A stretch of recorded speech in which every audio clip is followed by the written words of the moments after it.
Bonsoir à tous et bienvenue dans le JDH, votre émission high-tech du lundi, hebdomadaire on va dire, en direct ou pas, cette fois-ci en direct, et oh là là, mais la régie qui se fout de ma gueule direct, c'est vraiment pas bien ça. En direct ou pas, avec une équipe de choc et de charme. À ma droite, bien sûr, Yoshi. Yoshi, grand spécialiste du hardware, hein, il adore, il aime bien les tablettes tactiles. Il travaille chez Nintendo, il nous parlera de son amour de la Nexus 7 et pourquoi c'est la meilleure tablette du monde en fin d'émission. Plus sérieusement, à ma droite, Chrono, voilà l'ami Chrono qui revient nous voir. Vous l'avez déjà vu l'E3, la Gamescom, et t'étais passé finalement plusieurs fois dans l'émission. Est-ce que tu peux te représenter, Chrono, pour ceux qui ne te connaissent pas, dire où tu bosses, parce que tu es journaliste. Oui, alors je suis passionné de jeux vidéo. Avant. Déjà, oh là là, avant la passion d'abord. La passion d'abord, excuse-moi. le métier après. Ah mais ça c'est beau ça. Et je suis accessoirement journaliste à TV5 Monde. Voilà, TV5 Monde, la chaîne des voyageurs quand vous êtes à l'étranger. Où je ne traite pas de jeux vidéo. Ah ouais, c'est très important. Ouais, non, c'est pas dommage. du tout. Tu parles de vrais trucs sérieux et tout. Ah ouais, je parle d'attentats, je parle de Brexit. Ah ouais, c'est cool ça, voilà. c'est bon. Donc voilà, la entre bonne deux news ambiance sur Daesh, Chrono vient ici parler high-tech et ça fait du bien. À ma gauche, voilà, faut-il le présenter, le French journaliste, le gamer. Le gamer Pentarou, c'est ça hein. Je sais pas. Ah oui, si, le gamer, ah oui, exact. Le gamer Pentarou, l'ami de Keanu Reeves et de Karim Benzema. C'est ça, ouais. Exactement. Voilà, bon, comment ça va? Alors, t'étais où là? À Tokyo, à Abu Dhabi, à Drancy, c'est bon, je suis rentré là. Ouais. Semaine normale. Donc Semaine normale. Back to business. Et de retour dans l'émission, on fait un gros bisou à Yamato et à l'ami Krakou qui ne sont pas présents. Par contre, ils devraient être là dès la semaine prochaine. Donc voilà, retour avec la team au complet normalement la semaine prochaine. Et en régie, bien sûr, Polo et Tech. Paul qui récupère à peine du Hearthstone Festival où il a taffé tout le week-end. Et donc voilà, si on a des problèmes de son, vous saurez que c'est parce qu'il a dormi en moyenne 2 heures par nuit ces 3 derniers jours. Voilà, mon petit Tech, on va passer sans perdre plus de temps aux news avec le petit jingle.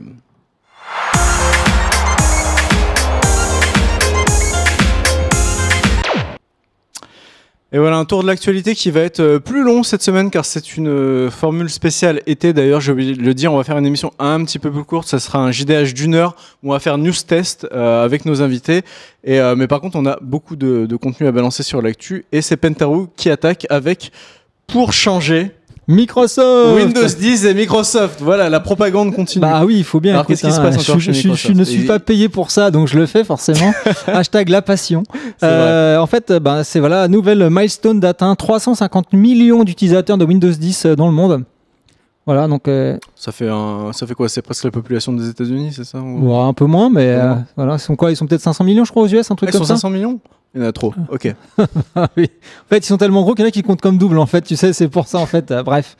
Oui, donc 350 millions d'utilisateurs, ça a été atteint. Et donc, petit rappel, il y a la fameuse Anniversary Update qui va intervenir le 2 août. Donc, qu'est-ce que ça va apporter ? Notamment Linux. Ça va apporter Linux dans Windows 10. J'en avais parlé quand ça avait été annoncé. Ça va apporter Linux. Et oui, maintenant, tu auras le full shell Linux sous Windows 10. Et ça, c'est en partenariat justement avec Canonical qui a fait Ubuntu. Voilà. D'accord, alors ça fait très bizarre d'entendre ça finalement. Ouais, mais c'est preuve de l'ouverture d'esprit. Est-ce que tu peux nous rappeler ça justement pourquoi Microsoft fout du Linux dans son Windows alors que c'était impensable il y a une dizaine d'années? Tout simplement parce que Satya Nadella, qui est le patron de Microsoft, a l'esprit ouvert et il veut attaquer absolument tout le marché et tous les OS, et il sait très bien qu'il y a beaucoup de gens qui sont sous Linux uniquement pour le shell, et il se dit que peut-être qu'en apportant le shell Linux dans Windows 10, les gens installeront du Windows 10 plutôt que du Linux que pour le shell. Donc il en a pas assez, hein. Là il a 350 millions en forçant comme c'est pas possible, hein, on sait les méthodes, mais ils veulent encore aller racler au maximum, même les gars qui étaient que sur Linux, quoi. Et ça fonctionne en ce moment, parce qu'on voit bien que pour l'instant Windows 10 a été l'OS le plus rapidement en fait installé depuis toute l'histoire de Windows, donc c'est un vrai raz-de-marée.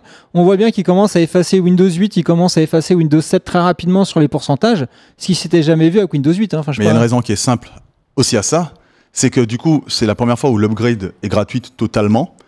Et aussi, deuxième chose qui est assez intéressante aussi, c'est que c'est l'OS le plus utilisé sur Steam, Windows 10, et depuis un paquet de mois déjà. Donc les joueurs sont plus facilement sur Windows 10 que partout ailleurs. Ah, c'est intéressant. DirectX 12, je pense que DirectX 12 ça a fait la bonne pub pour Windows 10 aussi. Et la légèreté du système, parce qu'il boot vite, même sans SSD, il boot très vite, il est plus léger que les autres systèmes Windows en tout cas, clairement. Et ces chiffres comptent les Windows piratés ?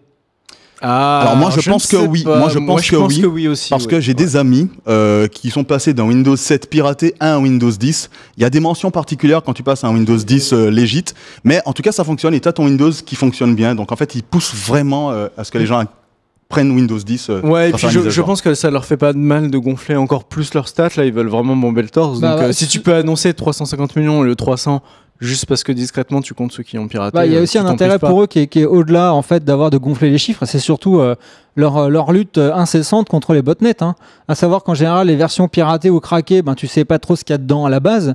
Alors que si tu fais passer les gens de PC, je dirais craqués ou avec des trucs un peu bizarres à une version officielle, tu t'assures que les PC sont sains entre guillemets parce que ils sont à jour, ils sont anti-malware, etc., etc. Et je peux te dire que la lutte contre les botnets chez Microsoft, c'est une super priorité pour eux, quoi. Mais les clairement. Botnets. Et donc voilà, cette grosse mage anniversaire, c'est le plein de bonnes choses, quoi. Il y a pas à s'en plaindre, quoi. Non, c'est gratuit, c'est que du bonheur. Voilà, c'est Microsoft diffuse le bonheur dans exactement. Le monde. Diffuse son OS, ses mages gratuites. C'est pas beau ça. Mais c'est beau, quoi. C'est une émission philanthropique. On continue. C'est une association loi 1900. On continue chez Pentaru avec du Microsoft, mais hardware cette fois. Ouais. Tu es un heureux possesseur de Surface Book, si je dis pas de bêtises. C'est ça. Et il y a une nouvelle version qui arrive. Ouais, en fait, il y a une nouvelle version avec un disque d'1 Tera en SSD. Là, on n'avait que 512 Go. Que 512 oui, je sais. Mais comment faisais-tu, Pentaru, avec seulement 512 Non, mais je suis même étonné que tu l'aies acheté, mais bon. Ouais, mais il y avait que ça à l'époque. Donc, il y avait que ça. Voilà, donc là, enfin, les modèles avec 1 Tera arrivent. C'est pas trop tôt. Donc, c'est pas trop tôt, mais bon, ça va faire la config à 3300 €, quelque chose comme ça. Alors, rappelle-nous combien tu avais payé ta version, qui était la version haut de gamme de l'époque, si j'ai pas de bêtises. C'était dans les 3000 € à peu près. Au 2999,99. Tu vois, c'est même pas 3000 €. Donc c'est raisonnable en fait. Tu vois. Raisonnable. Voilà. Je sais pas si je dirais raisonnable, parce que les gens pensent que je dis ça pour rire, je dirais que c'est correct. Voilà. Correct. Vu le matos que t'as en tout cas. Pour le matos que t'as, qui était je le rappelle, un truc fin, hyper fin, avec une tablette surpuissante avec un vrai GPU Nvidia. Ouais. Donc tu pouvais avoir accès à beaucoup d'autres choses que tu pouvais pas forcément faire, notamment avec un Mac. Les Macs qui sont eux aussi très chers n'avaient pas forcément de réponse. Comme les MacBooks qu'on offre à nos duchinés. Oui, les MacBooks à 1300 € seulement. Tu vois, t'achètes des trucs à 3000 balles. Moi, j'achète un MacBook à 1300. Je veux dire, je suis team RSA quoi à côté de toi. Et donc voilà, cette nouvelle version, pour devenir un peu sérieux, un disque dur de 1 Tera. En dehors de ça, c'est le même spec. Pour l'instant, c'est les mêmes specs, sachant qu'on attend pour septembre-octobre une nouvelle annonce des nouveaux sur Facebook. Parce que Microsoft a l'habitude de faire des conférences en septembre-octobre pour annoncer leur nouveau programme. Donc on attend avec impatience. Peut-être le Surface Phone, va savoir. Voilà. Le Surface Phone. Ouais. Il y a des rumeurs là-dessus. Ouais, bien sûr. Depuis un an. Oui, attends, parce que si je dis pas de bêtises, Lumia c'est fini. Ah oui. Alors Lumia c'est fini et on va passer à une autre marque, et la marque Surface c'est peut-être plus. Ils se sont rendu compte, c'est Microsoft, que Surface c'est totalement vendeur en fait, clairement. C'est un gage de qualité et ça fonctionne. Lumia, tu vois, on a encore l'héritage Nokia, mais le mauvais Nokia, le Nokia racheté par Microsoft. En fait, ils se traînent encore ça, et d'ailleurs on peut voir que sur les téléphones Microsoft actuels, il n'y a plus de mention de Nokia parce que d'une part ils n'ont plus les droits. Et puis d'autre part, de toute façon, je pense que ça les desservait d'avoir Microsoft le vilain qui a mangé Nokia. Tu vois, c'est vrai, c'est un peu tirer un trait sur tout ce rachat et cette histoire qui a été. Finalement, ils ont développé énormément de choses intéressantes. D'ailleurs, tu l'as, le fameux Nokia 950 XL, qui était que Pentaru aussi, qui était un très bon appareil. Mais au final, tous les efforts qu'ils ont fait là-dessus ont peut-être pas assez fructifié, quoi. Non, ça c'est clair que ils perdent de l'argent avec énormément. Ils comptent pas l'abandonner, d'après leur propre dire. Mais c'est vrai qu'ils ont du mal à rapatrier notamment des applications, parce que d'un point de vue du hardware, c'est un excellent téléphone, il n'y a pas à dire, c'est puissant, la finition aussi. La finition est très bonne, mais il manque ce que les gens veulent le plus, c'est-à-dire Snapchat, c'est-à-dire ce genre de choses, quoi. Ouais, c'est vrai que si t'as pas les applis de base les plus utilisées, tu risques pas de pénétrer le marché. On continue avec un battle de puissance. Alors, c'est pas Black Goku versus je sais pas qui, c'est Nvidia versus les super calculateurs chinois. Alors, j'attends de voir ce que tu vas dire, parce que tu nous as parlé il y a pas longtemps. d'un supercalculateur de fou qu'il y avait en Chine. Ouais. Et là, quoi, il y a un truc encore mieux qui arrive. Alors en fait, non, c'est pas un truc encore mieux. C'était juste pour expliquer. Est-ce qu'à la fin de ce dont on a parlé la semaine dernière, justement, je t'avais dit que pour moi, Nvidia était les mecs qui pouvaient sortir les puces les plus puissantes au monde. Et tu m'as regardé avec des yeux genre, t'es sûr? Oui, si. Oui, tu te rappelles de ça, voilà. Et donc justement, cette news, c'est pour montrer que qu'il y a des chercheurs russes en fait qui avaient un supercalculateur à dispo, d'accord, et qui ont lancé les mêmes calculs sur en fait des GPU Nvidia. Et tout simplement, ce qui prenait 3 jours avec un supercalculateur russe prend 15 minutes avec un GPU Nvidia. Peux-tu répéter? Donc, les calculs que les scientifiques russes mettaient à calculer avec leur supercalculateur qu'ils ont actuellement, ça prenait 3 jours. Ils ont pris un GPU Nvidia et ça prend 15 minutes. Pour les mêmes calculs. Pour les mêmes calculs, exactement la même chose. Ok, mais alors qu'on m'explique quoi? Enfin, je veux dire, les supercalculateurs, ils sont pas censés être faits pour ça, justement. Quel est le beans, quoi? Enfin, on n'a rien compris, quoi. En fait, le truc, c'est que le supercalculateur qu'ils ont commence à être un peu vieux, genre 3-5 ans. Et là, les dernières puces qu'ont lancé Nvidia, donc les les P100, qui sont faites spécialement pour l'intelligence artificielle et les supercalculateurs, sont tellement puissantes. C'est les puces dont Pascal est un dérivé de ces puces-là, hein, si j'ai pas de bêtises. C'est ça. Et d'ailleurs, Nvidia avait annoncé qu'à l'époque, quand ils ont fait la GTC 2016, donc la conf des développeurs de GPU, etc., ils avaient annoncé qu'avant, ce qui prenait 15 jours à apprendre une IA, maintenant, avec la nouvelle puce, prenait 2 heures. Donc, tu vois, 2 semaines, 2 heures. C'est presque trop beau pour eux. Et là, maintenant, c'est 3 jours, 15 minutes. Donc ça montre bien que maintenant les GPU sont vraiment les puces les plus performantes au monde. Mais qu'est-ce que ça veut dire ça aussi? Est-ce que ça veut dire que Nvidia va... Enfin, on sait déjà qu'ils font beaucoup de choses en dehors des cartes graphiques, hein, on les connaît essentiellement pour ça, mais est-ce que ça veut dire qu'ils vont développer leur business essentiellement là-dessus? Évidemment, c'est tellement rémunérateur. J'ai envie de te dire, quand tu achètes une carte graphique, toi, particulier, tu essayes de gratter 20-30 euros. Tu vois, quand tu montes des supercalculateurs, ça se compte en centaines de millions de dollars.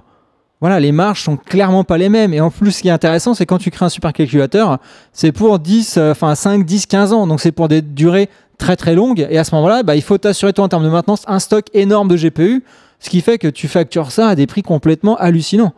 Tu vois, et en plus, en termes d'image de marque, te dire que voilà, tu es la société qui délivre les processeurs les plus puissants du monde pour faire de l'intelligence artificielle ou du calcul scientifique, voilà, dans le secteur, ça tue tout, quoi. D'accord. Je vais faire un petit aparté. Je manque à tous mes devoirs, mais en début d'émission, j'ai oublié de préciser. Est-ce qu'on peut le voir sur le plan large, Tech? Je ne sais pas si on le voit, mais nous avons, vous voyez, ce petit GLaDOS là, enfin ce truc là posé sur la table. Bizarre, c'est le Samsung Gear 360 et on s'en est payé avec l'argent de poche du JDH pour faire les cons, pour s'amuser et surtout pour faire des vidéos à 360 degrés. C'est-à-dire qu'en fait, cette vidéo-là, cette caméra-là vous permet de faire des vidéos que vous pouvez ensuite exploiter à 360 degrés pour ceux qui ont déjà vu ça sur YouTube, et notamment si vous avez un casque de réalité virtuelle, si vous avez un Samsung Gear VR, un Oculus, un HTC Vive, ce genre de choses, vous pouvez normalement regarder les vidéos enregistrées avec ça et voir tout ce qui se passe. Donc c'est-à-dire qu'en fait là, les gens qui regarderont la VOD qu'on enregistre avec ça, si ça fonctionne, pourront voir les deux femmes nues là qui sont juste derrière sur le plateau que vous voyez pas parce que c'est l'émission et que c'est Peggy 18 et tout. Par contre, voilà, vous aurez accès aux coulisses de l'émission, vous pourrez voir ce qui se passe derrière. Et il y a des choses complètement folles. Enfin, moi, je veux pas vous spoiler, voilà. Derrière, c'est Disneyland, et c'est l'envers du décor et c'est pour ça qu'on vous le montre pas et on réserve la primeur à ceux qui regarderont cette VOD. Je crois que la caméra s'est éteinte toute seule. C'est éteinte, donc ça marche pas. Voilà, c'est dommage. C'est l'effet démo. Non, mais en fait, on s'en fout de le faire à celle-ci ou pas, mais le truc c'est qu'on a acheté cette caméra et qu'on essaiera de vous faire des petites vidéos marrantes. Alors tu vois, c'est un bon test. Elle s'est arrêtée pour refroidir. Elle s'est arrêtée pour refroidir. C'est là quand je l'allume, elle me dit parce que c'était trop hot. C'était trop hot. Le journal du hard, tu vois. Et ça, tu vois, elle a enregistré pas très longtemps et elle me dit ensuite arrêt pour refroidissement. Alors ça, c'est intéressant à savoir. On le saura, on pourra le dire. Du coup, attention, vous pouvez pas enregistrer plus d'un quart d'heure. Exactement. Donc quand dans la pub, en fait, Samsung vous montre des mecs en train d'enregistrer leur partie de foot à Barcelone sous le soleil, sachez que c'est du putain de fake. Parce que l'autre, elle tient pas les. Mais c'est ça l'exigence du journal du hard. Je veux dire, c'est qu'on teste en conditions réelles. Et là, du coup, peut-être qu'on pourra pas vous faire toute l'émission, mais on vous fera des petits bouts de vidéo. Ouais. On essaiera de faire des trucs rigolos avec ça. Et ça, ce sera sûrement dans l'un des tests à venir de la semaine prochaine ou de celle qui suit. Voilà. Mon petit Pentarou, est-ce qu'on a fini avec tes news ou est-ce qu'il restait des trucs? Tu m'as demandé beaucoup de news, donc j'ai préparé. Il en restait. Excuse-moi. Continue. Le French journaliste. French journaliste ramène se bat pour raconter la vérité, quoi. Exactement. Là, par contre, une mauvaise nouvelle et un mauvais point à Intel, qui donc, on le sait, abandonne Atom. Hein, on en a parlé il y a quelques. Est-ce que c'est vraiment une très mauvaise nouvelle? En tout cas, d'un point de vue emploi en France, oui, c'est clairement une mauvaise nouvelle. Oui. Parce que donc ils vont virer 750 personnes. Rien que ça. Je crois que je l'ai vu ce matin sur 900. Ouais, c'est ça, sur 900. Ah ouais, non, c'est monstrueux. En fait, voilà, donc notamment leur gros centre de R&D de Sophia Antipolis, ils le ferment complètement. Donc il y a 5 centres de R&D qui vont développer. Voilà, donc ça fait 3/4 des employés d'Intel et ils veulent faire une économie avec ça d'1,4 milliard d'euros. D'accord, bon, ok. Voilà, donc soutien à ceux qui sont. Ils rognent là-dessus et ils veulent juste faire plus de marge. Voilà, exactement. Donc soutien à ceux qui vont se faire virer, c'est jamais agréable. Gros soutien, ouais. Et c'est un grand classique en fait. Hein. C'est-à-dire racheter comme ça, tu prends tous les brevets, tu dis au revoir aux gens 6 mois ou 1 an après. C'est ça. C'est dans le monde de la tech, malheureusement, ça se passe assez souvent comme ça. Exactement. Et donc, dernière news pour finir. Cocorico, vous savez à quel point je suis fan du cloud gaming. Ça, tout le monde le sait. Hein. Voilà, j'en fais depuis 1 an et demi. Et en fait, il y a enfin une société française se lance en fait dans le cloud gaming en 4K 60 FPS. T'as vu ça? Mais par contre, Nick Argenteuil, il faut la fibre, bien entendu. Oh non, encore. Oh non, il y en a marre. C'est pas vrai, quoi. Voilà, donc il faut une latence d'environ inférieure à 9 millisecondes. Voilà, alors Nvidia en demande 15. Tu peux l'avoir en ADSL, non? Moins de 9. Non, t'as plutôt 20, 4K, 30. 4K 60 FPS. Voilà quoi. C'est con. Fait tellement mal. Ouais. Et donc ça coûterait entre 30 et 40 euros par mois. Voilà, et donc tout ce qu'il faut installer chez soi, c'est une sorte de petit boîtier un peu à la Raspberry Pi. Voilà, donc tu installes un tout petit boîtier comme ça et tu joues en 4K 60 FPS en ultra chez toi sans rien installer, sans avoir besoin de PC. C'est l'équivalent de Nvidia Grid, je sais pas quoi. C'est exactement l'équivalent, sauf que là, du coup, ils font du 4K 60 FPS. Et à la différence s'il y a quand même une grosse différence entre les deux services, c'est que là, en fait, tu loues un PC. C'est-à-dire qu'en fait, c'est toi qui installes tes jeux, etc. Alors que sur l'offre Nvidia, tu as un catalogue de jeux qui sont inclus dedans.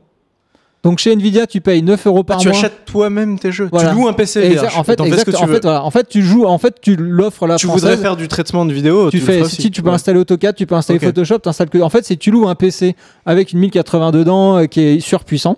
Mais par contre, si tu veux jouer à des jeux, il faut que tu aies les jeux et que tu les installes. C'est le truc Shadowblade là, c'est ça? C'est ça, exactement, c'est le Shadowblade, ouais. Et moi, du coup, je me pose une question parce que, en fait, louer un PC, entre guillemets, on avait déjà eu ça, on avait eu une tentative dans OnLive, je sais pas si vous vous rappelez ce truc. Oui, ce vieux truc. Qui fonctionnait. Hein. Enfin, moi, j'avais essayé chez moi avec l'ADSL, ça fonctionnait, tu pouvais pas jouer à Street Fighter dessus, mais ça fonctionnait. Le gros inconvénient de ce truc-là, et les gens qui s'étaient abonnés, qui avaient acheté des jeux, parce qu'on pouvait acheter des jeux à 50-60 euros sur OnLive, t'achetais ton The Witcher 2, t'y jouais. Le gros inconvénient, c'est que maintenant que ça a fermé OnLive, t'as perdu tout ce que t'avais acheté, quoi. Ouais. Et donc, du coup, je me demande, la question que je me pose, c'est est-ce que Shadowblade, tu loues un PC avec, du coup, ton compte Steam que tu peux installer et acheter tes jeux, ou est-ce que t'achètes sur une plateforme dédiée? Est-ce que tu sais ça? Parce que moi, en fait, c'est vraiment, ils ont dit que c'était vraiment de la location de PC, quoi. Donc, en fait, tu apportes tes jeux. Et là, en fait, ce qui se passe pour Nvidia, c'est donc tu as un marketplace aussi à Nvidia où tu peux acheter tes jeux. Et ils sont en train de négocier justement avec Steam pour que lorsque tu achètes un jeu sur leur marketplace, tu aies en fait la clé Steam pour que le jour où tu t'arrêtes de t'abonner, tu aies toujours tes jeux. Donc ça, c'est pas encore fait. Ils y travaillent, mais c'est encore. Chez Nvidia, ils y travaillent. Et du coup, chez Shadow, on ne sait pas exactement, mais apparemment, ce serait. Et ça, c'est pour moi la grosse différence quand même. Ouais. En fait, tu loues ton PC, quoi. Bon, c'est pas trop mal. Enfin, c'est intéressant. Je veux dire, pour ceux qui n'ont pas ma connexion, c'est une vraie lueur d'espoir. C'est-à-dire qu'en fait, en payant un abonnement par mois, si tu calcules à l'année, ça coûte beaucoup moins cher qu'acheter un PC très haut de gamme. Ça te coûte 360 euros. 360 balles par an et t'as tout. Et t'as une machine qui est toujours à jour. Exactement. Et avec 9 secondes de ping, tu joues à exactement tous les jeux que tu veux dans les meilleurs 4K. Ah ouais, non, en fait, t'es vraiment gagnant, quoi. Bah oui. Ouais, parce que le PC qui fait du 4K 60 FPS, il est cher. Ah bah, t'en as déjà bien cher, pour 700 euros de carte mère, t'en as pour 500 euros de processeur, enfin, tu vois, t'en as pour 1500 euros mini. Ouais. Voilà, donc 1500 euros, tu payes 360 euros par mois, tu vois, ça fait 4 à 5 ans de ROI. Hein. Ah, il y a un vrai bon truc. Et ça, c'est français en plus. Ça, c'est français, ouais. Cocorico. Bah écoute, faudrait peut-être, toi qui as une connexion du futur, si un jour tu peux peut-être prendre le temps de nous tester ça. J'avais déjà fait moi par partenariat avec eux, mais avec mes PC virtualisés chez OVH à Roubaix, j'avais déjà fait, j'avais mis en 4K et ça tournait nickel. Hein. T'as des PC à Roubaix et c'est quoi les configs? Alors, tu sais ce que c'est? En fait, c'est des PC virtualisés. Ouais. Donc, c'est des VM. Donc, il y a un petit CPU à la con, il y a de la RAM et voilà. D'accord. Mais en tout cas, ça fonctionnait. Alors, il n'y avait pas le support DirectX 12 parce qu'il n'y avait pas de carte graphique 3D derrière. Mais ce que je veux dire, c'est que voilà, ça tournait. Ok. Bah écoute, merci Pentaru pour ces News fraîche du French Journalist. On va continuer avec mes news, mon petit tech. Et moi, c'est une news un petit peu lugubre. Vous savez qu'on a maintes fois vanté les mérites des voitures connectées, des voitures électriques, des voitures autopilotées. Et on a fait d'ailleurs un sujet sur Tesla avec Anne Bogard dans cette émission. Et là, pas de bol. Voilà, vous en avez certainement entendu parler. Mais le premier mort à bord d'une Tesla en mode autopilote a été recensé. Voilà, c'était il y a quelques jours, c'était aux États-Unis. Et du coup, je voulais qu'on en parle. Normalement, mon petit tech, on a des visuels de la Tesla. Regardez, pourtant, dans cette belle voiture, voilà, vous vous dites que vous êtes a priori à l'abri de tout. C'est une voiture magnifique. Ça vaut dans les 80 à 100 000 balles à peu près. Voilà, elle est autopilotée. On a vu que ça marche, hein, c'est pas le souci. L'ironie du destin, si vous voulez, c'est que la personne à qui c'est arrivé, il s'appelle Joshua Brown, et c'était le Pentarou de Tesla. C'est-à-dire qu'en fait, c'était le Pentarou américain. C'est le mec qui était absolument passionné de ça, qui faisait plein de vidéos en mode American Journalist, tu vois, qui se faisait l'ambassadeur du truc. Et il avait d'ailleurs lui-même fait une vidéo qui démontrait la sécurité des Tesla peu de temps avant. C'est une vidéo qui avait fait plus de 3 millions de vues sur sa chaîne YouTube. Et en fait, c'était une vidéo où on le voyait justement en autopilote. Et il avait filmé un camion qui lui arrivait dessus. Et on voyait qu'en fait la Tesla ralentissait ou se décalait et en gros évitait le camion, l'évitait parfaitement. Et en fait voilà, quelques semaines ou mois après, et ben justement même cas de figure, sauf que là c'était un camion qui apparemment avait une grosse remorque et que la Tesla ne pouvait pas détecter parce qu'elle a du mal à détecter certains obstacles en hauteur. Et du coup, voilà, le camion était en tort, s'est rabattu. La Tesla l'a pas détecté, lui n'a pas regardé. Alors certes, le camion était en tort, mais du coup, le mec, il y est resté quoi. Il s'est fait broyer par le truc. Sortie de piste, il s'est mangé un poteau. Voilà, blessure très grave, il est mort quasiment sur le coup. Et ça pose plein de questions, plein de questions, parce que forcément, Tesla se mange une vraie tempête médiatique. C'est-à-dire que là, tout le monde dit. Regardez, voilà, la machine, etc. Ce sera jamais aussi bien qu'un vrai conducteur. Et en même temps, si tu prends les stats, c'est l'inverse, hein. Si tu prends les stats, mais le nombre de morts qu'il y a sur la route, de gens bourrés qui font n'importe quoi et machin, cet accident reste absolument anecdotique. Et c'était un peu le discours de Tesla qui a dit voilà, nous avec nos voitures connectées, il y a eu 210 millions de kilomètres faits. C'est le premier accident mortel. Si vous ramenez ça à la moyenne, si vous voulez, de ce qu'il y a sur les accidents humains, c'est bien plus sûr. Et c'est exactement ce qu'on peut ressentir par rapport aux accidents en avion. Si vous voulez, les accidents en avion, c'est horrible. Il y a des centaines de morts, ce sentiment d'impuissance. Et par contre, ramener aux accidents de la route, etc., c'est de loin le moyen le plus sûr. Donc, je voulais savoir ce que vous en pensez, vous. Et est-ce que du coup, on va dans le bon sens? Parce que malgré tout, oui, malgré les stats brutes, le mec s'est quand même fait tuer par sa voiture. Et peut-être que s'il n'avait pas été en mode connecté et que c'était un bon conducteur, il aurait évité ce camion. Alors, moi, j'ai 2 bémols à ce sujet. Premièrement, alors ça, c'est une excuse de merde, mais le programme est en bêta. Et ça, c'est assumé. Le programme, ce n'est pas un programme définitif, c'est encore en cours de rodage, etc. Donc, ce n'est pas flawless, ce n'est pas parfait. Et deuxième chose importante, c'est que le gars regardait un DVD. Regardez un DVD. Ouais, j'ai lu ça ce matin. Le gars regardait un DVD, en fait, ce qui est interdit, en tout cas en France, par le code de la route. Tu n'as pas le droit de faire autre chose, même si tu es en conduite automatique, etc. Potentiellement, tu n'as pas le droit de faire ça. Je suis en train de penser à un truc. Tu te rends compte que le code de la route va devoir être complètement revu, changer les règles, des questions spéciales pour la conduite connectée et tout. Alors ça va être un truc à suivre. Mais je pense que c'est exactement comme quand tu as ton régulateur de vitesse avec le fait que la voiture ralentit toute seule quand il y a des embouteillages, etc. Et que quand tu mets ton clignotant, elle accélère, que tu puisses doubler, machin. Je pense que, en fait, le gars, il regarde un DVD, il n'a pas vu non plus donc, ce qui s'est passé, il s'est fait tuer, c'est vraiment dommage, c'est triste, hein. Mais malgré tout, malgré la responsabilité du pilotage automatique, il y a quand même, entre guillemets... une part de responsabilité humaine. Exactement. Je sais pas en fait, je sais pas exactement, il faudrait qu'on se renseigne et qu'on voit vraiment quelle est la communication de Tesla là-dessus qui à mon avis va vachement changer après cette affaire. Tu vois, peut-être que, est-ce que Tesla met en avant le fait que justement tu peux faire ta partie d'échecs avec ton voisin pendant que tu es en train de conduire, tu peux faire ta sieste, etc. Ou est-ce qu'ils sont vraiment très prudents là-dessus? Est-ce qu'ils disent, écoutez, c'est une aide, certes, voilà, si vous avez un peu de somnolence ou machin, ça va vous aider, mais par contre, ça ne remplace pas l'attention de l'être humain. Ça n'a jamais été la communication de Tesla de dire vous pouvez faire autre chose pendant que la voiture conduit pour vous. Ça n'a jamais été la communication. La communication de Tesla, ça a été toujours de dire la voiture conduit pour vous, par contre, il faut que vous regardiez la route. Toujours, et que vous ayez les mains sur le volant. Voilà, ça a toujours été leur communication. Ils ont jamais dit vous pouvez faire ce que vous voulez, faire du cyberfourreur à l'arrière de votre Tesla. Je n'ai jamais pensé à ça, Pentarouge, jamais. Ah, non, mais... Je n'y ai jamais pensé, ça m'a jamais effleuré l'esprit. On n'a jamais eu cette discussion. On est d'accord. Jamais. Voilà, donc à partir de là, si tu veux, moi je suis parti du principe où il y a un système de conduite automatique. Il est en plus, comme tu l'as dit, c'est la version bêta déjà de une, et de même, si la voiture conduit toute seule, ça n'empêche pas de regarder la route et de conduire. À un moment donné, excuse-moi, quoi, ça t'enlève 90% de la fatigue de conduire. T'es quand même capable de regarder la route pendant ce temps-là, quoi. Donc, à un moment donné, je comprends ton point de vue. Je comprends. Ok, si Tesla dit ça, c'est très bien, mais dans ce cas-là, c'est peut-être un peu hypocrite. Et à mon avis, Tesla a largement la technologie aujourd'hui. Aujourd'hui, tu sais, une voiture arrive à repérer déjà si tu t'assoupis pendant que tu conduis. Là, la mienne le fait. Enfin, tu vois, c'est-à-dire que si tu baisses la tête, elle capte que tu es en train de t'endormir. Dans ce cas-là, la voiture peut très bien mettre une caméra au-dessus de ta tête et dire que si tu ne regardes pas la route pendant plus de, je sais pas, de 1 minute, l'autopilote se désactive et c'est à toi de reprendre la main. Dans ce cas-là, toi, il y a une certaine hypocrisie parce que la vérité, c'est qu'on a beau éduquer les gens, ils le feront jamais. Ils vont trouver ça tellement confortable qu'ils vont faire d'autres choses dans la voiture. Pas raisonnable.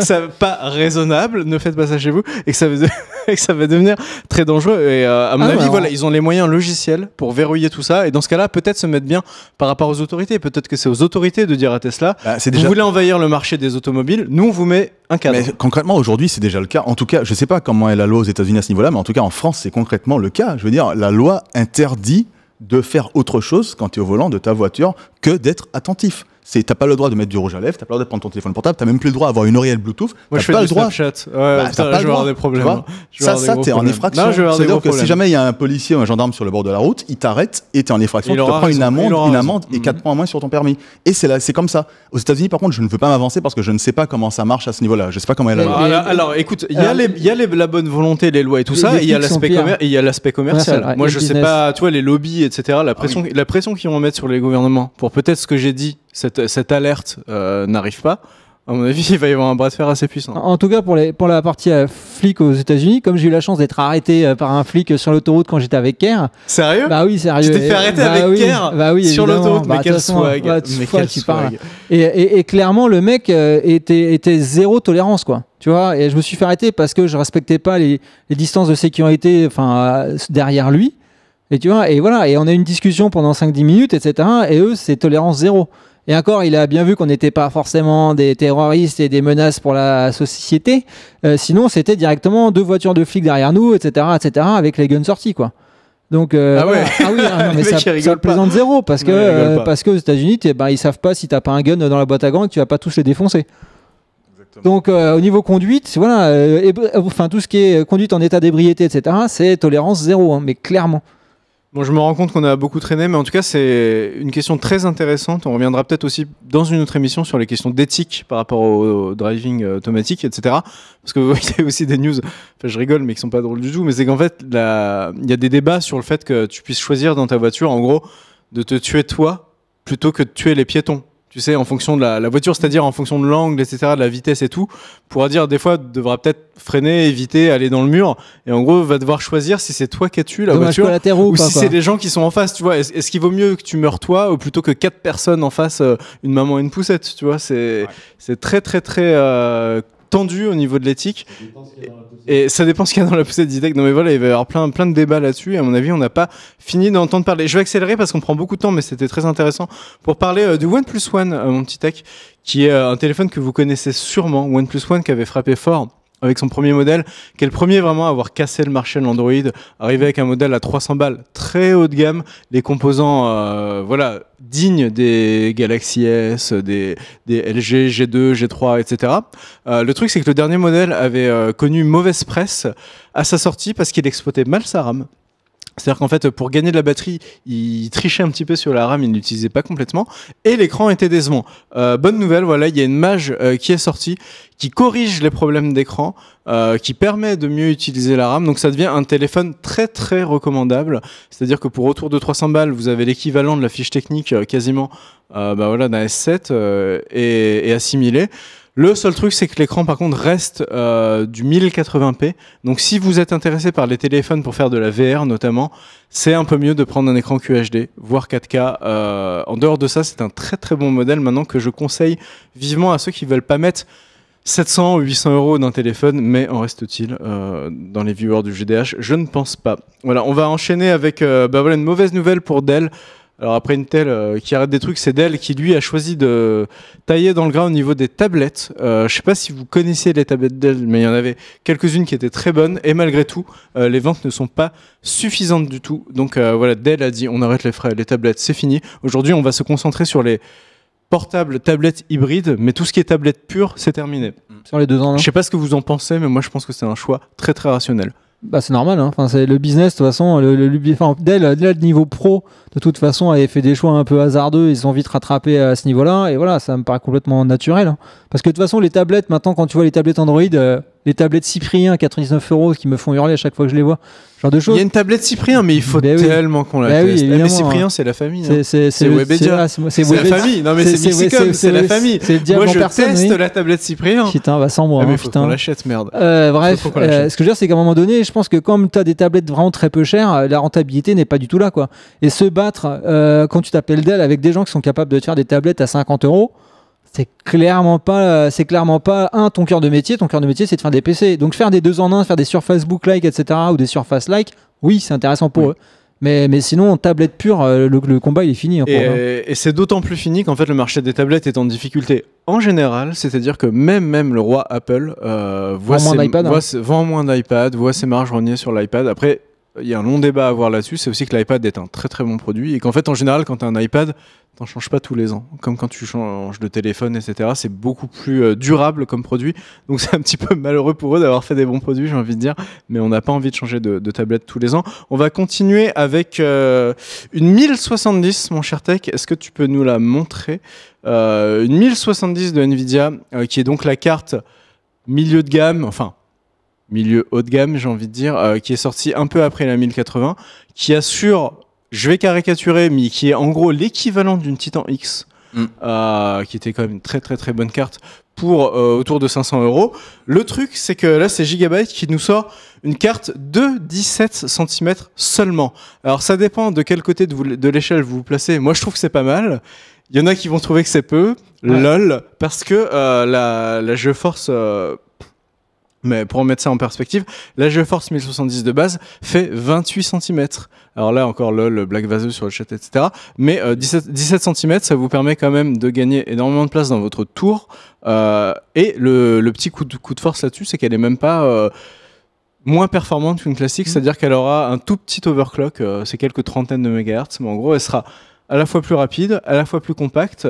Et j'allais dire plus cher, j'aimerais bien, mais je ne sais pas encore quel est le prix. Donc peut-être qu'il y aura un petit effort à faire du côté du tarif. Bah, ça rejoint un peu les boîtiers que vont sortir Acer et Asus. Acer qui a annoncé son Predator, son G2 pour le Back to School, et Acer et Asus qui vont sortir aussi leur PC. Donc maintenant, les nouveaux PC gamers chez Acer et chez Asus, c'est plus les grosses tours énormes à l'Alienware. Maintenant, c'est les boîtiers compacts. C'est la mode des boîtiers compacts. Mais c'est la mode des boîtiers compacts. Donc là, en fait, tu as un boîtier qui fait dans les 30 cm sur 10 de large maximum, avec des 1080, des 1070 dedans, donc forcément qu'ils ont besoin de form factor comme ça pour pouvoir les mettre dedans. Et donc là, d'ailleurs, son nom c'est Mini ITX. Ah bah voilà, mais Mini ITX. Tu vois, la couleur est annoncée, c'est du Mini ITX. C'est pour les petites tours. C'est exactement ça. Et donc vous allez voir en septembre, les offres qui vont arriver, ça va être de la petite tour de gamer sans aucun compromis de puissance, quoi. Et donc elle embarque les 8 Go. Enfin voilà, c'est une vraie 1070. Ça c'est bien quand même qu'ils aient réussi à garder les vrais specs dans ce modèle-là. On va enchaîner avec Sony. D'ailleurs un message, si vous comptez acheter un PC de gamer, attendez. Pourquoi ? D'après toi, qu'est-ce qui va sortir bientôt ? Ah c'est vrai, c'est vrai. On continue avec Sony, mon petit tac, et j'accélère. Sony qui restructure en gros qui met clairement un énorme coup de frein sur toute sa gamme Xperia. Et sur beaucoup de branches, mais en particulier sur la branche téléphone, qui va baisser de 500 millions sur l'année fiscale 2016. Du coup, Sony va en fait tout simplement se recentrer sur 3 marchés en priorité. C'est pas qu'ils arrêtent les modèles, si vous voulez, c'est qu'ils se concentrent un peu plus sur le haut de gamme et sur certains marchés, le Japon, l'Europe, le Moyen-Orient. En gros, ils vont complètement cut les budgets de com, de marketing, etc. dans les autres régions. Et c'est pas bête du tout de la part de Sony qui a, d'ailleurs je crois que tu m'avais envoyé la news, Pentao, mais qui reconnaît de plus en plus en fait qui n'est plus aussi hégémonique qu'avant. C'est-à-dire qu'avant Sony c'était les baladeurs les Discman, micros, les etc. Discman, etc. Les films, la musique, ils font toujours tout ça. Mais ça coûte beaucoup d'argent d'être présent sur tous les fonds. Donc en fait, ils se recentrent de plus en plus. Et il y avait eu des déclarations qui allaient dans ce sens. On l'a vu là pour les téléphones portables. Mais aussi au niveau des jeux vidéo. C'est les jeux vidéo clairement qui tirent Sony vers le haut. Et qui vont de plus en plus tirer Sony vers le haut. S'il y a bien un domaine dans lequel Sony est encore leader, c'est les PlayStation. Je vois pas de quoi tu parles. Et... non, Penthouse, je te regarde. Mais bien sûr, Xbox, c'est très fort aussi. Mais, mais ils sont forts là-dessus. Et ils vont de plus en plus miser là-dessus. Sony. C'est clair, j'ai vu une interview moi, justement du PDG de Sony qui expliquait clairement que le principal pilier maintenant de Sony c'était la PlayStation et oui, tout simplement, et qu'il envisageait même un jour de ne plus avoir à vendre de PC, enfin de PC, d'écran de télé, etc. Que les revenus étaient tellement monstrueux avec le PlayStation que finalement c'était là le plus rentable pour lui. D'ailleurs, PC c'est fait depuis quelques mois. Ils ont arrêté leur comment s'appelait leur PC, les Vaio. Ils ont revendu à une autre boîte. Exactement. Donc tu vois, ce qu'on disait, c'est marrant, c'est un peu ce qu'on disait sur Microsoft par rapport à la marque Lumia. Et se concentrer sur Surface, qui est une marque très forte, ben Sony c'est pareil. PlayStation. Sony, quand il y a écrit PlayStation, c'est quand même un gage de c'est pour ça qu'ils ont sorti le PlayStation VR et pas le Sony VR. C'est parce que voilà, la marque PlayStation est plus forte. Hein. La marque PlayStation. Ils auraient très bien pu sortir un Sony VR compatible PlayStation. Non, c'est le PlayStation VR. On est bien d'accord. PlayStation for life. On va terminer sur une petite news qui va plaire à tous nos viewers. C'est-à-dire qu'en fait, on n'est pas prêt de vous couper Internet ou de vous supprimer Internet, etc. Parce que Internet s'est vu reconnaître des vertus universelles. Parce que voilà, l'ONU, etc. ont reconnu l'Internet comme un droit. Ça va faire partie des droits de l'homme quasiment. C'est-à-dire qu'en fait, voilà, il y a des pays dans lesquels l'Internet est parfois coupé, des pays africains, des pays asiatiques, etc. C'est-à-dire que quand la Russie, etc. En gros, quand un pays coupe l'Internet, maintenant, ça peut être le cas avant des élections, voilà, ce genre de choses, ou après des élections, quand il y a des événements importants dans certains pays, voilà, les Nations Unies vont menacer, voire sanctionner certains pays qui s'amusent à couper Internet comme ça de façon régulière et un peu trop facile, un peu trop automatique. Donc voilà. Est-ce qu'ils enverront les casques bleus avec des antennes satellites pour établir Internet dans les pays ou pas? Les casques bleus qui arrivent avec leur petite bande 4G. C'est ça. Tu sais, l'Internet de l'ONU arrive chez vous. Mais en gros, ça, voilà, c'est plutôt une bonne nouvelle pour la démocratisation de l'Internet. Voilà, les Nations Unies interviendront maintenant, c'est quand l'Internet sera coupé. Donc on va peut-être les envoyer à Argenteuil. Les casques bleus à Argenteuil. On va peut-être les envoyer à Argenteuil. Monsieur le maire, hein, si vous me regardez, attention, je menace. On a largement dépassé sur l'horaire, mais c'est pas très grave en régie parce que je vous avais dit qu'on ferait une toute petite partie test en fin d'émission. Donc on va prolonger avec Chrono. De toute façon, c'est Meta Bobuta après, donc je vais te dire. C'est Meta Bobuta et il commande toujours avec 3 quarts d'heure de retard, donc on va pas nous embêter. On continue avec Chrono qui va reparler de Windows 10 finalement. Il y avait encore des choses à dire sur Windows 10. Ce lobbying puissant. Ce lobbying Windows 10, mais c'est une OPSP Windows 10 le JDH. Non, mais en fait c'est pas forcément dans du positif. Enfin bref, si un petit peu quand même. Enfin, vous vous rappelez cette femme qui avait réussi à obtenir de Microsoft $10,000? Oui, ça on en avait déjà parlé d'ailleurs. Voilà, exactement. Ouais. Eh bien, Microsoft a changé sa façon de proposer la mise à jour de Windows 10. C'est-à-dire que maintenant, en fait, depuis peu, tu as un truc en plein écran qui s'affiche et qui te dit installe Windows 10 parce que d'ici le 29 juillet, ça va redevenir payant. Voilà, c'est ça, exactement. Donc ça s'affiche devant tes yeux et ça te recommande de l'installer. Alors là, par contre, je suis positif là-dessus. C'est-à-dire qu'en fait, si tu le fais pas, après, ça va te coûter 100 € comme coûtait avant un Windows. Exact. Comme coûtait une upgrade. Donc c'est bien qu'il te le rappelle. Exactement. Ouais. Donc il te le rappelle en te disant, tu peux dire laissez-moi tranquille. Donc là, ça s'affichera plus et tant pis pour toi entre guillemets si tu n'as pas fait ta mise à jour. Tu peux dire rappelez-moi ça dans quelques jours, rappelez-moi ça plus tard. Ou tu peux dire ok, je fais la mise à jour de mon PC maintenant. Parce que ils mettent en avant le fait que donc Windows 10 c'est quand même 350, je savais pas, millions d'utilisateurs aujourd'hui. Et en fait, s'ils poussent à ce point leur système au-delà de ce qu'on a déjà dit juste avant, c'est parce qu'ils veulent quand même atteindre 1 milliard de devices sous Windows 10 d'ici 2018. Donc ils ont toujours pas fait la moitié du chemin. Ils ont pas fait la moitié du chemin. Moi je suis pessimiste. Moi je suis pessimiste parce que là il va devenir payant. Et le gros avantage de Windows 10 aujourd'hui, c'est que tout le monde sait qu'il est gratos. Donc effectivement, il y a ceux qui vont faire la mage et tout, ils vont arriver à 500 millions. Mais la deuxième moitié, je sais pas. Ça va être les PC 9. Les PC 9 que les gens vont acheter, sont sous voilà, c'est ça, c'est exactement ça. Il y a plusieurs choses. En fait, on peut douter clairement du milliard atteint en 2018. Ça, il y a pas de souci là-dessus. C'est très difficile. Je vois pas comment ils vont faire. Mais On se demande si du coup, quand ils vont voir qu'on est à 400, on va dire, ils passent à 500 millions parce qu'au dernier moment, les gens se sont dit, ah, c'est vrai, là c'est ma dernière chance, ok, je fais la mise à jour, j'en ai lu du bien, machin, machin. Pour les réticents ou pour ceux qui ont douté un petit peu ou pour ceux qui sont un peu distraits, peut-être qu'ils feront encore une petite offre après le 29 juillet, on sait jamais. Ça c'est de la spéculation, mais on peut quand même parier là-dessus. Après, il y a un truc qui va booster les nombres de Windows 10, hein, c'est les ventes de Xbox One qui vont exploser avec la Xbox One Slim et la Scorpio. Hein. Et ça compte comme un système Windows 10. Ils sont sous, la Xbox, c'est sous Windows 10. Malin. Donc déjà, les 20 c'est millions, quelques millions de gagnés. Les 20 millions d'Xbox One qui vont migrer sur Win 10, là, voilà, ça fait 20 millions de gagnés. Hein. Exactement. Et autre chose aussi, c'est que cet écran qui s'affiche pour les gens, pour qu'ils puissent passer à Windows 10, ne s'affichera pas pour tout le monde. Ceux qui ont notamment installé des bloqueurs d'upgrade, ceux qui sont allés dans le registre pour désactiver ce genre de choses-là, ou ceux qui ont une fois pour toutes aussi simplement refusé l'installation, ne se verront pas proposer la mise à jour vers Windows 10 en version finale. Donc un conseil, là c'est vraiment pas une carotte, profitez-en quoi. C'est-à-dire que là c'est juste un truc gratuit. Et d'autant que là du coup j'enchaîne sur la suite parce que ça reste dans le même thème. La mise à jour anniversaire sort le 2 août, elle va apporter quand même pas mal de choses. Et dans la foulée, il y aura aussi la mise à jour appelée Redstone, qui est la mise à jour Windows 10, donc de la Xbox. Et en fait, ça apportera donc un système qui est plus sécurisé avec notamment la biométrie, parce qu'on connaît Windows Hello avec le déverrouillage de l'ordinateur ou du téléphone grâce à la webcam ou grâce à la caméra frontale. D'accord. Moi, j'ai déjà utilisé pour les empreintes digitales, hein, c'est ça. C'est ça. Mais c'est pas. Alors, je sais pas si c'est une question de capteur ou de machin, mais je trouve ça moins efficace que sur téléphone portable. Tu vois, sur téléphone portable, ça va très vite. Ouais. Là, je devais lui faire un petit doigté quand même très subtil. Non, mais je rigole même pas. Un petit peu. Mais j'avais l'impression que j'allais faire jouer mon ordi, quoi. C'est-à-dire que si je m'y prenais mal ou trop vite ou machin, il voulait pas le savoir. Mais t'as passé avec la webcam aussi. Il fallait être soft. Parce qu'avec la webcam, la reconnaissance faciale avec la webcam en infrarouge, c'est hyper impressionnant. Moi, j'ai ça que sur Facebook. La webcam peut-être, mais au doigté, alors soit je suis. Mais est-ce que pourtant, je pense que je suis bon. Je pense que je suis bon, et ben ça marchait pas. Mais est-ce que du coup le truc au doigté c'est un programme externe ou bien c'est vraiment Windows 10 par défaut qu'il proposait déjà? C'est Windows 10, c'est sur le Dell que j'utilise là qui est juste en bas. Et ce petit coquin, il veut pas en entendre parler. Il aime quand tu le touches. Écoute, un jour on va faire une vidéo et je vais vous montrer. Écoute, on va faire une vidéo. Je vais vous montrer secret de Trunks. Que malgré mon toucher de velours dont connu, je veux dire à travers le monde, eh bien je n'y arrive pas. Et c'est quand même très problématique pour moi.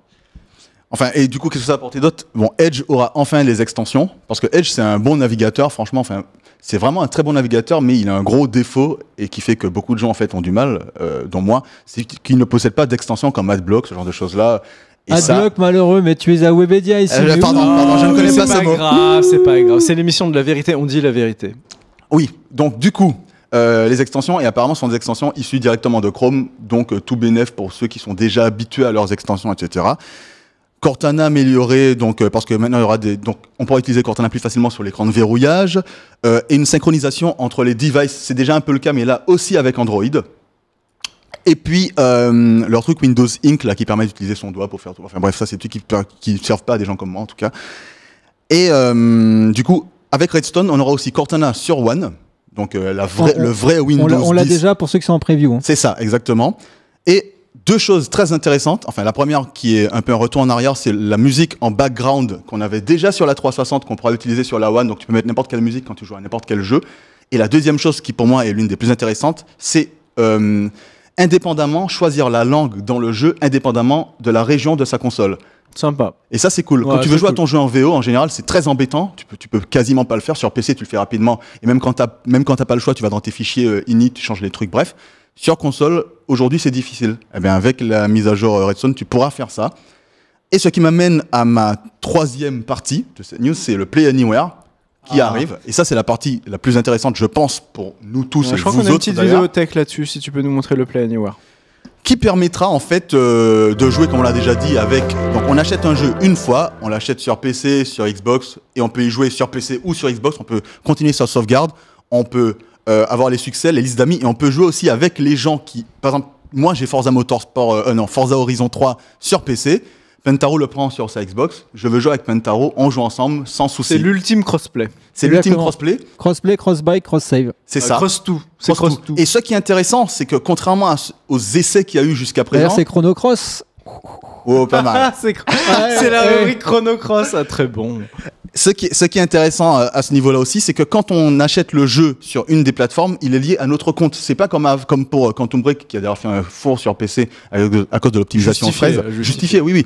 Eh ben là, quand on achète le jeu sur une plateforme, on l'a pour toujours sur toutes les plateformes. On peut le télécharger quand on veut. C'est lié à notre compte. Cool, ça.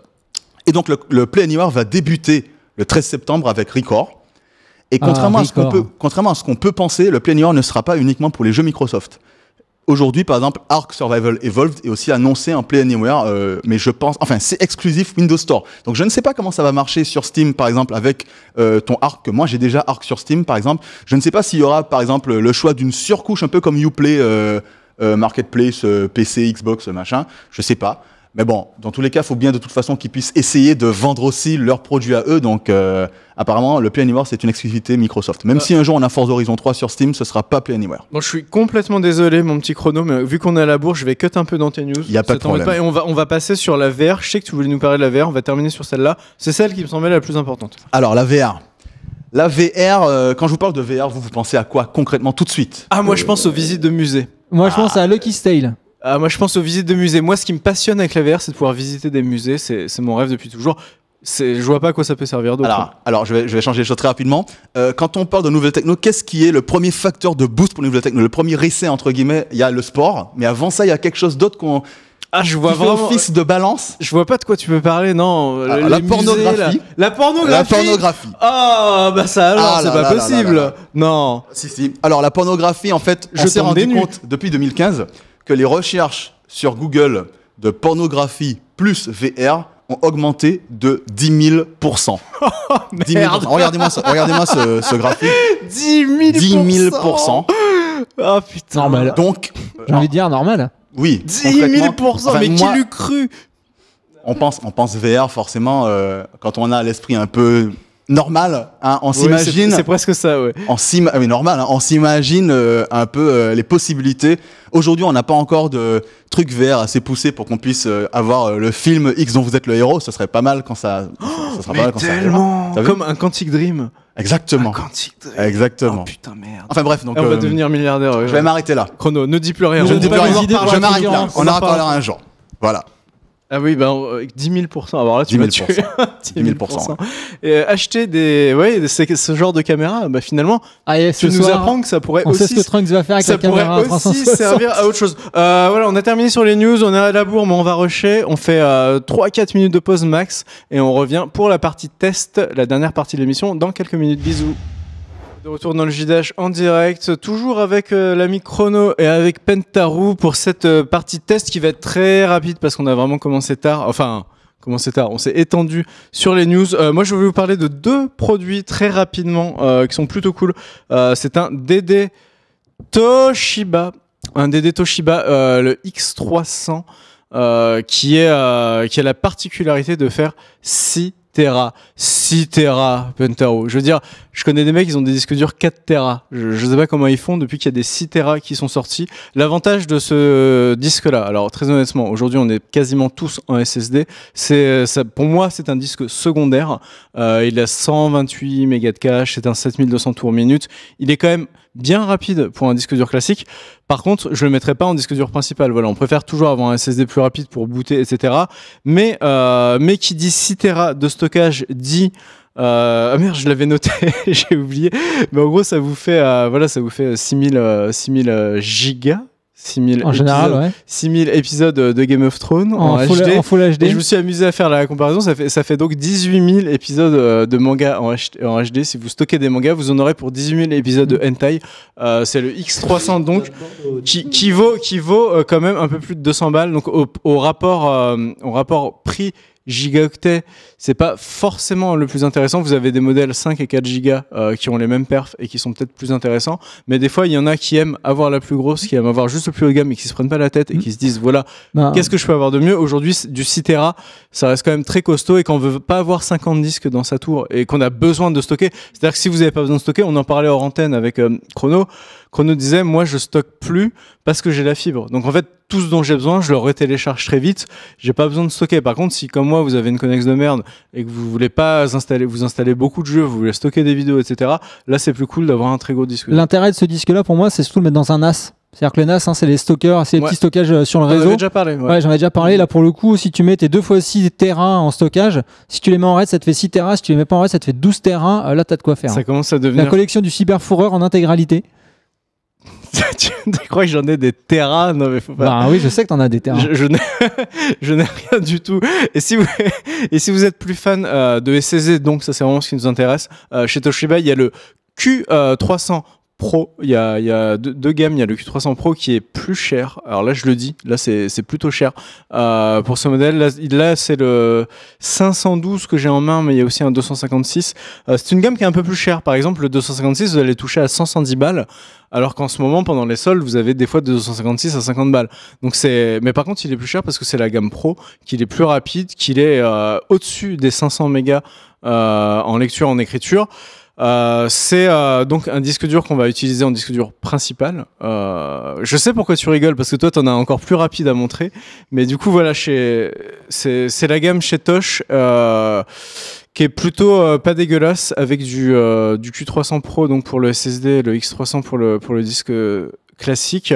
Par contre, attention, il y a quand même beaucoup de concurrence dans ce milieu. Vous avez aussi les SanDisk et les Samsung 850 notamment Pro qui sont très très performants. Donc à regarder en fonction des prix. Pour moi, les Toshiba sont à prendre si vous avez une bonne promo. Voilà. Et toi, mon petit Pentaro, par contre, je sais que tu rigoles, tu fais le malin parce que moi j'étais content avec mon disque à 500 et quelques. Et toi, t'as un truc qui va 4 fois plus vite. Pas 4 fois plus vite, 5 fois plus vite. Ouais, c'est bon, vas-y. On a compris. Allez, vas-y. Parle-moi de ton disque. Vas-y. Alors en fait, moi, je voulais vous parler en fait on parle très souvent des SSD, ben voilà, comme tu l'as montré. Moi, je voulais parler des SSD qui étaient en fait au format PCIe Express. Donc tu mets sur un port PCIe Express avec l'interface NVMe. Et l'interface NVMe, en fait, c'est vraiment une interface qui a été développée spécialement, en gros, pour le SSD.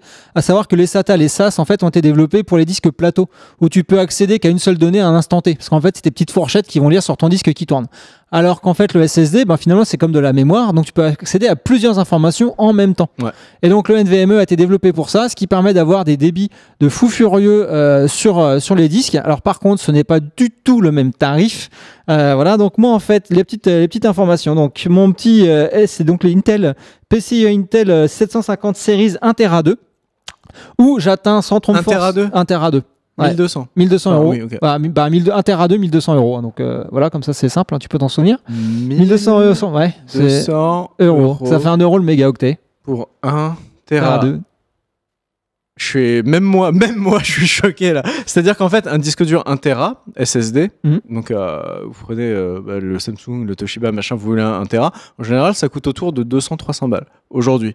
Et là, toi, tu nous dis 1200. C'est ça, 4 fois plus. Bah oui, mais c'est 5 fois plus rapide. Finalement, tu gagnes, tu vois. C'est quoi 4 fois plus cher, mais c'est 5 fois plus rapide. Donc, ça fait 2 Go 4 en lecture, 1 Go 5 en écriture. Il est garanti 5 ans. Tu vois, bien. Voilà. Un MTBF, donc le MTBF, c'est le temps moyen jusqu'à la failure, en fait, donc de 1,2 million d'heures. Tu vois. Donc là, on n'est pas dans la même gamme. Donc, tu peux l'utiliser 1,2 million d'heures avant qu'il craque. Ouais, c'est ça. En moyenne, ouais. 1,2 million d'heures, ok. Voilà, et après en termes d'IOPS, donc d'entrée-sortie par seconde, je suis à 440 000 en écriture, en lecture et 290 000 en écriture. Donc tu vois, hein, ton petit disque, voilà. Bref. Et donc voilà, et en plus ça réduit la latence, et c'est juste une tuerie. Donc à quoi ça sert? Pas dans votre PC normal, bien évidemment, c'est plutôt destiné au serveur. Mais si, Pentaro, parce que toi qui as une connexe de monstre. Ah bon, pour moi ça me sert. À un moment. Moi ça me sert vraiment. Je resitue un peu dans le contexte. Pentaro a une connexe tellement rapide qu'en fait, il peut télécharger plus vite qu'un disque dur normal peut écrire. C'est ça en gros. C'est ça. Alors qu'avec celui-ci, en fait, tu peux télécharger à quoi toi, 800 mégasecondes, 1 gigaseconde de mégaoctets. 800 mégaoctets seconde. Bah, je suis à 20 gigabits par seconde, donc tu divises par 8, donc je peux télécharger à 1,2 gigaoctets par seconde. Je vais me suicider. Je crois que Voilà. Donc en fait, on arrête l'émission. C'est bon, on arrête. C'est bon. Là, je peux écrire à 1 giga 5 sur mon SSD, donc c'est pile ce qu'il me faut. 1 giga 2. Un vrai giga 2. Oui, un vrai giga 2, oui. C'est-à-dire que l'épisode de Game of Thrones que tu veux télécharger légalement, t'appuies, c'est fini. Ouais, bah oui, évidemment. T'appuies, c'est fini. Si le mec en face, si le serveur en face a assez de bande passante, en fait, ce qui me limite moi, c'est les gens en face. Mais du coup, là, avec ce disque dur-là, tu pourras le faire. Bah de toute façon, c'est ce que j'ai fait ce week-end. J'ai téléchargé 1 gigabit sans problème là. Là, j'ai fait une capture d'écran, plus je te l'ai envoyé. Ouais, je sais, mais j'arrive toujours pas. Donc voilà. C'est terrible. Donc, mis à part ça, dans 99% des cas, ça sert en fait pour les serveurs, bien évidemment. Ah là, voilà, notamment tout ce qui est vidéo. Tu es comme un super héros, tu sais. C'est comme le mec, il a la pire connexe du monde. Bah, t'as qu'à venir chez moi, je t'ai déjà dit, tu veux pas venir à Drancy. Donc, si je déménage à Drancy, Non, mais non, parce que toi, t'as la connexe de la mairie, machin. Je m'occuperai de toi. C'est vrai, tu Ouais, putain, je vais peut-être déménager, sérieux. Ah, il faut que je... Drancy, c'est le 9-3 quand même. Ouais, et alors, on est bien dans le 9-3. On est bien dans le 9-3 Ouais. En plus, tu connais, t'es déjà venu. Ouais, c'est vrai. Ah, écoute, je vais réfléchir. C'est quoi? Ah, il faut que je fasse une contre-offre avec monsieur le maire d'Argenteuil, là. Je vais le voir, je vais dire, qu'est-ce que tu me proposes? Parce que... Non, mais c'est pas possible. On va bien rigoler. Bon, bah voilà, c'est bien, tu vends du rêve. Donc voilà, ce disque dur de fou, 1200 balles. Et avec ça, t'as un truc quasiment inégalable, quoi. Bah ouais, enfin pour l'instant. Alors, Intel annonce un nouveau modèle où justement, apparemment, qui va exploser les performances de celui-là. Donc j'attends avec impatience. On approcherait apparemment à du 4 Tera, je crois, d'écriture, un truc comme ça, c'est des trucs de fou furieux. Ah bah de toute façon oui, de toute façon t'as les disques en flash maintenant, moi j'ai vu chez OVH, il y avait un disque de 4 Tera qui coûtait 15 000 €, je crois, un truc comme ça. Alors ceux sur le chat qui disent ça craint Drancy, moi j'habite à Argenteuil, donc on trouve des théoristes et tout. Vous inquiétez pas, je peux aller dans le... À Drancy aussi on en trouve, donc comme ça au moins ça va pas te dépayser. Moi je suis quoi. team Argenteuil, je pense que c'est... Je suis bien déjà. Ok, on parle ampoule maintenant pour terminer. Ampoule, on termine avec une ampoule. Voilà, comme l'Islande qui est mort en poule, tu vois, c'est... Alors, qu'est-ce qui se passe? Elle était bonne celle-là. Merci. Ils sont pas morts en poule. Oui, ils sont pas morts en poule. Enfin, c'est qui est mort en poule? C'est les... je sais plus. En plus, j'étais pour l'Islande hier, donc tu vois. Non, mais c'est plutôt les Anglais. Les Anglais sont morts en poule. Alors, du coup, en fait, voilà, qu'est-ce qui se passe du côté ampoule? J'ai acheté une ampoule connectée. Donc, c'est une ampoule qui a un petit module Bluetooth à l'intérieur, voilà. Ça, c'est la vidéo. Et donc, tu peux modifier la couleur de ton ampoule avec 16 millions de couleurs, bien évidemment. Mais ce qui est intéressant avec le module apparemment, Bluetooth... il y a un micro coupé. Attention, je sais pas, le chat a dit 2-3 fois il y a un micro tout 1, 2, 1, 2. Si tu peux regarder Techos pendant qu'on discute. Vas-y, tu peux continuer. Et donc en fait, cette ampoule connectée te permet avec un petit logiciel et le Bluetooth de s'allumer et de s'éteindre en fonction que tu rentres ou pas dans la pièce. Ce qui fait que ça n'existe pas depuis longtemps ça, les trucs qui détectent ta présence dans la pièce. Alors, si, mais c'était pas Bluetooth. Voilà. Elle coûte 100 € ton ampoule ? Non, elle coûte 40 €. Seulement. Voilà, et c'est français en plus, c'est de la French Tech. Attention, Cocorico, Vincent Lecoeur et tout. Tech en régie. French Tech, c'est le nôtre. Ouais. Voilà, c'est l'AWOX Smart Light Color. Voilà, et donc, bien sûr, elle est éclairage LED, basse consommation, enfin, elle est tout ce que tu veux. Et en plus, donc voilà, elle est Bluetooth, donc c'est assez rigolo. Parce que du coup, quand tu rentres dans ton bureau, ça s'allume. Quand tu sors, ça s'éteint. Est-ce qu'elle détecte la luminosité ambiante pour savoir si elle s'allume ou pas, s'il fait jour dans ta pièce ou pas? Ça, j'ai pas encore testé, j'ai pas vu. Par contre, le gros défaut qu'elle a, par contre, pour moi, c'est qu'elle n'a pas de kit de développement. Ce qui fait que tu ne peux pas piloter l'ampoule via un soft. Et ça, c'est vraiment très con parce que je me voyais bien m'amuser avec mon Raspberry Pi, tu vois, à faire, je sais pas, genre des petits trucs à la con avec les LED et genre un détecteur de conneries. Tu vois, et ben ça, tu peux pas le faire. Et ben ça, tu peux pas le faire, malheureusement. C'est con. Ça serait bien si on avait un détecteur de conneries. Putain, pour le chat, là, ça serait cool. Enfin, voilà. Donc, j'ai voulu en faire un et malheureusement, c'est pas dispo. J'ai contacté la boîte qui m'a jamais répondu. Donc, je ne sais même pas si un jour ou pas. Puisque bon, on va terminer là-dessus, puisque c'est l'émission du gros après et que je pense qu'il y a beaucoup de la team Caratweet sur le chat. J'ai fait une déclaration sur Twitter que je risque de regretter. J'ai quand même annoncé publiquement une grâce présidentielle si la France gagnait l'euro. Donc si la France gagne l'euro, tous les pires animaux du chat. Tu ouvres les vannes, Unleash, tu sais, c'est la fin de Left 4 Dead. Tu sais quand ils arrivent tous. Donc en gros, voilà, on va ouvrir les vannes et ça va être rigolo cet été. Si la France gagne l'euro, il y aura une grâce présidentielle et tous les cassos, on va les libérer. Par contre, bon, alors s'ils refont les cons, ils se feront reban 2 semaines après. Hein, mais en tout cas, il y aura une deuxième chance. C'est toujours bien d'avoir une deuxième chance. T'as prévenu Guécurie ou pas? Hein? T'as prévenu Guécurie? J'ai prévenu Guécurie, je pense qu'il m'en veut. Je pense qu'il en a des sueurs froides. Mais du coup, voilà, c'est l'été. Et tout. Il va sacrifier des poulets pour on peut être sympa. Voilà, donc voilà, attention sous condition. Hein, si ça gagne, il faut que ça gagne. Donc voilà, voilà, l'émission est déjà terminée. C'est un peu plus court que d'habitude. Merci beaucoup à Chrono d'être venu. C'est toujours un grand plaisir et j'espère que tu pourras revenir dans le courant de cet été. Tu pars toi cet été? Non, je travaille. T'es là? Je suis là. Ah, donc tu auras peut-être des dispos, voilà, ouais, pour un petit JDH par-ci par-là, dans le courant de l'été. Suivez Chrono sur Twitter, @chronoteka, CRONOTK. Je sais pas si Tech peut nous remettre le petit bandeau. Et si, regarde ça. Pentarou, @PENTAR0O. Faites attention, c'est la feinte. Et voilà, et Tech06, il a déjà 130 000 followers, donc vous avez il en a pas besoin. Vous n'avez pas besoin de le suivre, il est déjà beaucoup trop connu. Voilà, on vous fait un bisou, on vous dit rendez-vous la semaine prochaine pour une autre émission qui sera peut-être enregistrée, mais diffusé le lundi à l'heure habituelle. Comme ça, les habitués auront leur rendez-vous. On va peut-être fonctionner comme ça cet été. Et il y aura du lourd. Je peux pas vous dire quoi encore parce qu'il y a des NDA. Mais Krakou sera là et il aura du gros matos. Donc voilà, bisous tout le monde. Restez pour le gros port et on vous dit à la semaine prochaine. Ciao à tous. Salut. Ciao.